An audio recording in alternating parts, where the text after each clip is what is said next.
Welcome to this edition of the Head Dad Podcast. I'm your host, Cam McKinney, and this is episode number 131 of the podcast. And in this edition of the podcast, I'm talking about the Detroit Lions letting go head coach Matt Patricia. Matt Patricia was fired from the Lions after going 13-29 in less than 3 full seasons with the team. And absolutely no one is surprised by this move. He seemed to be acting like a tyrant, and he was getting called out by his own players, including former Lion Pro Bowler Darius Slay. Everybody on that team seems to despise him, and his biggest victory as Detroit Lions head coach came back in 2018 when he beat his former team, the Patriots, 26-10. That is the biggest win in the head coaching career of Matt Patricia, and it meant absolutely nothing to the franchise. That is why he is let go. He has no signature wins. He's 13-29, and the franchise doesn't seem to be moving upwards. I never really understood this hire in the first place. When he was the defensive coordinator of the Patriots, their defenses were never really that great. Yes, there was that one year when they had Darrelle Revis, and I thought that year they were a superb defensive team, but that was because of the players. I never thought Matt Patricia was some great defensive coordinator who deserved to get a head coaching job, and I feel like he just got a head coaching job because he was with the Patriots and they were winning some Super Bowls. That's why I think he was given this opportunity. But I don't think that the Patriots' biggest strength during those years was their defense. Their biggest strength, as we're seeing it this year, was that they had the greatest quarterback of all time, and Matt Patricia was just there for the ride. I don't think he was ready to be the head coach of a franchise based off of his merits as defensive coordinator of the Patriots. I don't care about these other aspects that people seem to be calling out. Well, he doesn't have the look of a head coach. It doesn't matter how you look. It matters what your win and loss record is. I was surprised by the fact that Matt Patricia got a head coaching gig before Josh McDaniels was given a second chance to be the head coach of a team, because I think Josh McDaniels has been a way bigger part of the Patriots' success over the years than Matt Patricia has. So the fact that the Lions even made this hire never made any sense to me. But then when you look further, you really look at the crux of the problem. How many of these Bill Belichick disciples have to fail for NFL teams to stop hiring them as NFL head coaches? You've got Romeo Crennel, where it clearly didn't work for the Cleveland Browns. Yes, he won 10 games one year as their head coach, but that was never going to work out. Then you had Eric Mangini, who thought he was a genius, and his best year with the Jets as a head coach is when he had an old retiring Brett Favre as his quarterback. That was never a good hire for that team either. And don't even get me started with Josh McDaniels and the Broncos. I think he's the worst of the worst when he was given his opportunity, because he basically did Spygate 2.0 that we don't really talk about anymore. And then you get the guy who had the most success, Bill O'Brien. I think you can look at Bill O'Brien and say, out of everyone that comes from the Bill Belichick coaching tree, Bill O'Brien has had the most success. He turned the Houston Texans into a pretty formidable team. But then when he was given the opportunity to be the head coach and the GM, just like Bill Belichick is with the Patriots, it completely blew up in his face, and he gave DeAndre Hopkins away for a second-round draft pick and an aging running back in David Johnson. I think Bill O'Brien's mistakes aren't that he's not a good head coach. It's that he shouldn't have the same amount of power as Bill Belichick. And I think that's the biggest issue with all of these guys, is that they're in search of that power that they're used to seeing from Bill Belichick. They all want it. So they all come to these teams and act like dictators and saviors to these lesser franchises. Like Romeo Crennel walks into the Cleveland Browns and thinks he's going to save them because he's been with the Patriots. The same thing with Mangini and the Jets. He's the answer to all their problems because he's been around a winning organization. The same thing with McDaniels and the Broncos, and again with Patricia and the Lions, and the same with Bill O'Brien and the Texans. These guys all think they have the answers because they've been around a guy who literally does seem to have all the answers, and they think they've learned everything he knows. And I think the answer to it is they haven't learned much because they're not given that much responsibility for the Patriots.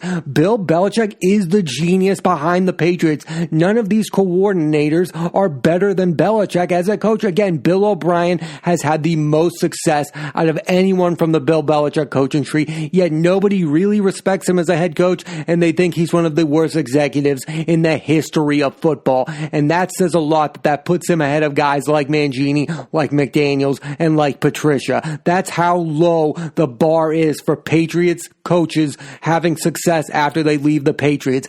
Bill O'Brien is at the top of the list. Again, I think all of these guys walk into these franchises thinking like they have all of the answers. They have enormous egos, and they act like they are the biggest reasons for the Patriots being a dynasty. They all think they were a huge part of it, but they weren't that big a part of it. It's all about Belichick, and it's all about Brady, and all these guys, they did contribute to it, but they were kind of just there for the ride. Like, I don't think Josh McDaniels is one of the best offensive coordinators of all time. I think he was around massive amounts of talent, like a Tom Brady, like a Randy Moss, and like a Wes Welker. Do I think he's a really good offensive coordinator? Yes. But the arrogance he came to the Broncos with was out of this world. He acted like a guy who seemingly had all the answers, and that's something all these people have in common. They act like they have all the answers. And going back to Patricia, I found that to be laughable because for a lot of his time with the Patriots, the defense was not very good. I mean, the Patriots were known as this team that was going to give up a lot of yards and not a lot of points. This wasn't the early 2000s Ravens, and this wasn't the 85 Bears that Matt Patricia was walking away from. So for him to come to the Detroit Lions and act like he has all the answers and that he's one of the better head coaches in the league, I thought it was totally ridiculous, and I think it blew up in his face. And then there's another former Patriot who's a head coach of an NFL organization currently, and that's Joe Judge, and he's showing early signs of suffering from these same issues. I mean, he had that issue with Golden Tate that I thought was completely ridiculous, and he reportedly got into a heated argument with his assistant, which may or may not have ended up in a fist fight.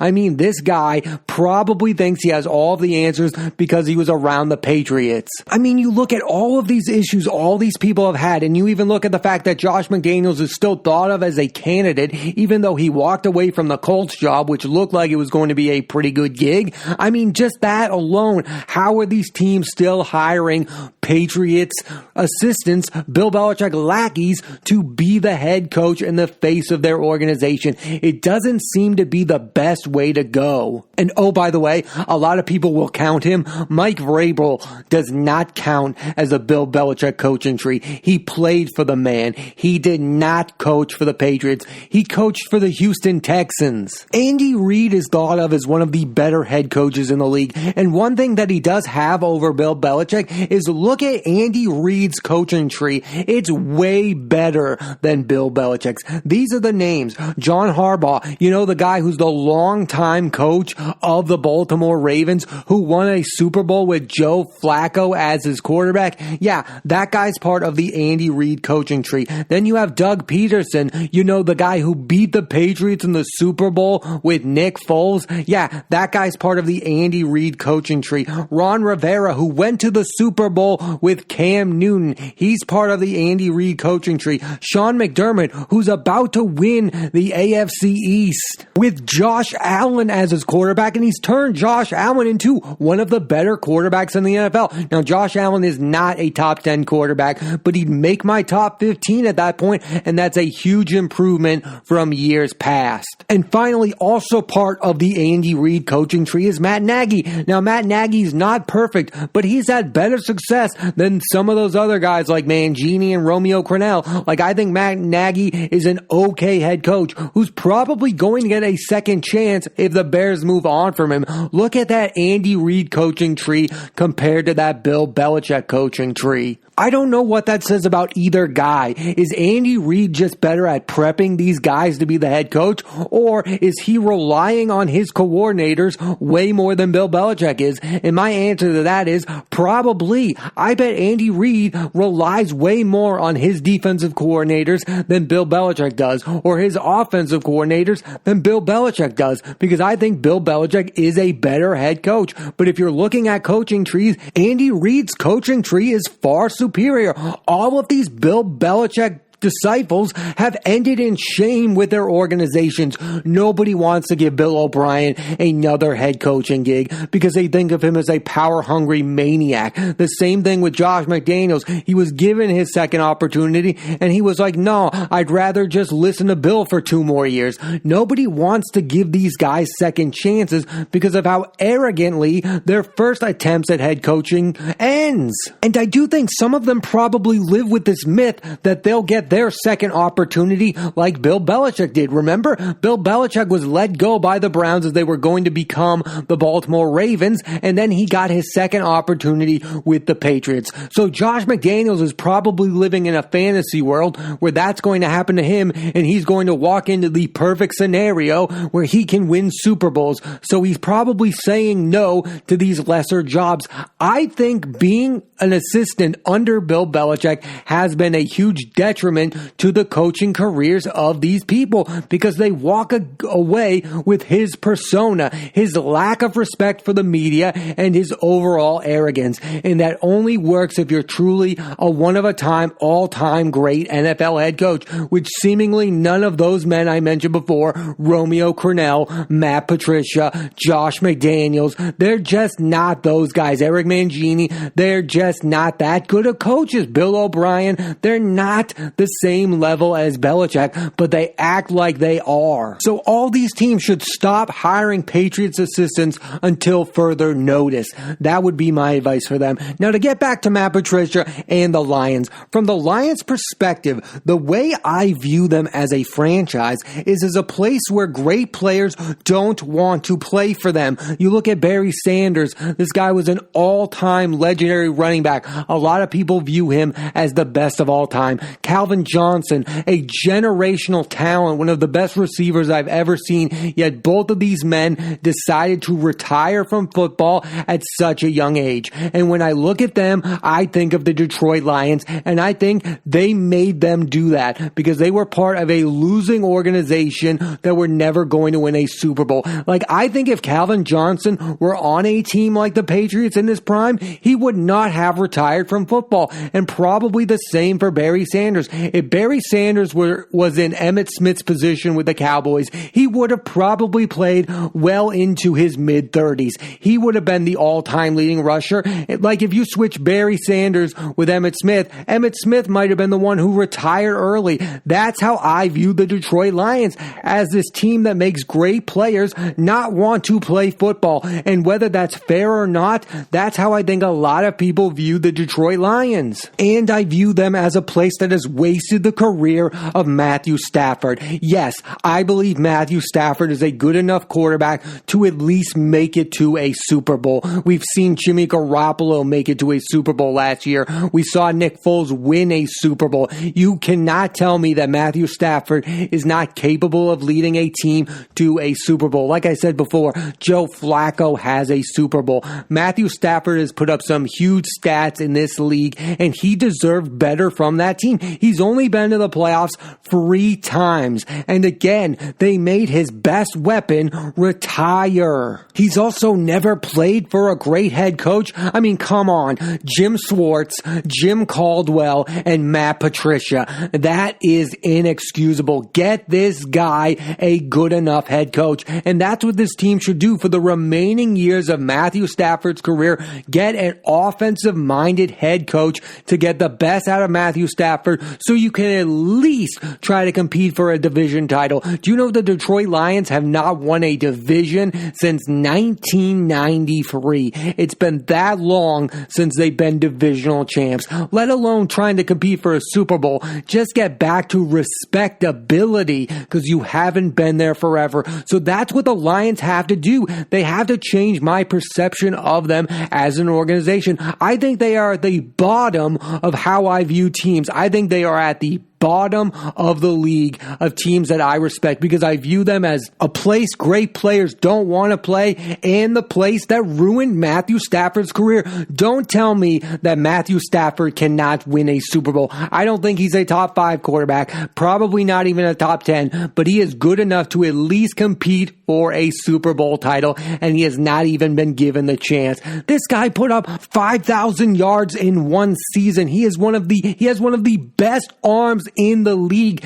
Get this guy some weapons. Yes, he's had some weapons, Calvin Johnson, Marvin Jones, but he's never been given a great team offensively and defensively at the same time. And again, he's never been given a quality head coach. Jim Schwartz, Jim Caldwell, and Matt Patricia is not enough for this guy. Again, he hasn't been given that chance. I can diss Phillip Rivers because I think Phillip Rivers is a quarterback who's been given the chance to compete for Super Bowls. I cannot do the same with Matthew Stafford because I don't think he's been given his chance to compete for Super Bowls. I can diss those other guys who've been given chances and failed, but Matthew Stafford has not been given a fair shot, not in the way that Tony Romo was. Matthew Stafford has not been given that shot. He has not been around a talented enough roster for me to be like, why haven't you won any rings? No, he has not been given any kind of a shot to compete for anything. They haven't won their division since 1993. And he's not on that level of Aaron Rodgers where I don't have to give him weapons and he can just make nothing out of something.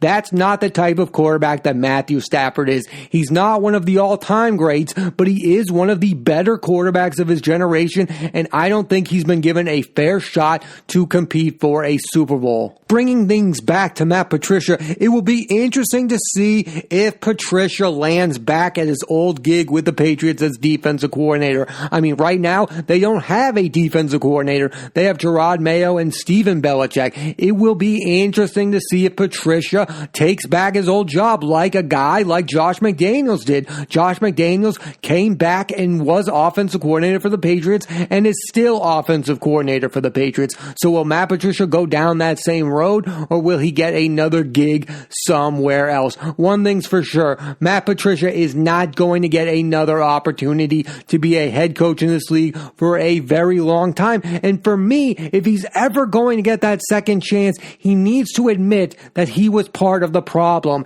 And I think that's something that these other guys have failed to do.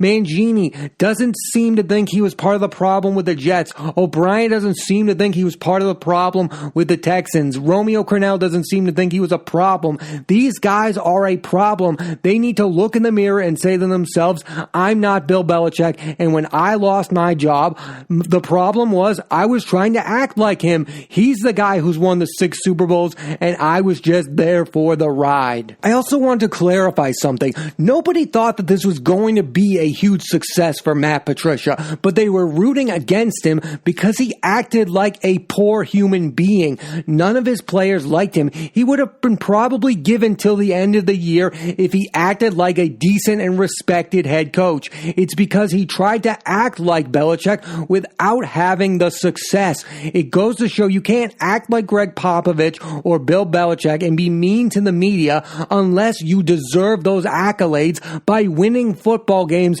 week after week after week. And when you have down years, guess what? We start to call you out on that. Bill Belichick is one of the best head coaches of all time, but now that he's a coach of a 5-6 team, we're even starting to question him a little bit. You need to act like a decent human being, or you need to win football games, or the result will be you will lose your job. And that's exactly what happened with Matt Patricia and all of these other guys. Stop trying to act like Bill Belichick and act like a decent human being who gets along with his players. The one guy who's seemingly going to have success from the Bill Belichick coaching tree seems to be Brian Flores. I mean, he's got a young quarterback in Tua, but if he can get that along, he can end up being the best of these coaches because he's not acting like a tool bag. He's acting like somebody the players actually want to play for, and they're playing hard for him. He's not embarrassing. All those other coaches had embarrassing moments with their players.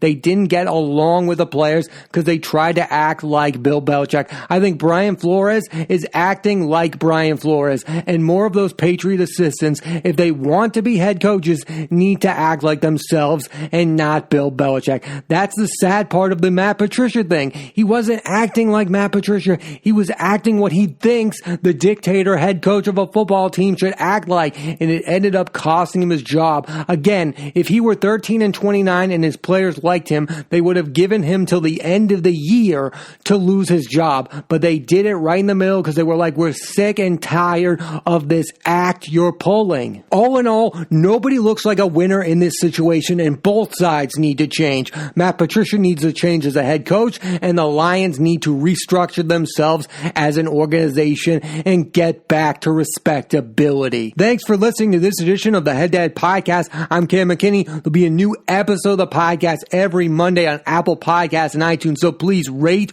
review, and subscribe.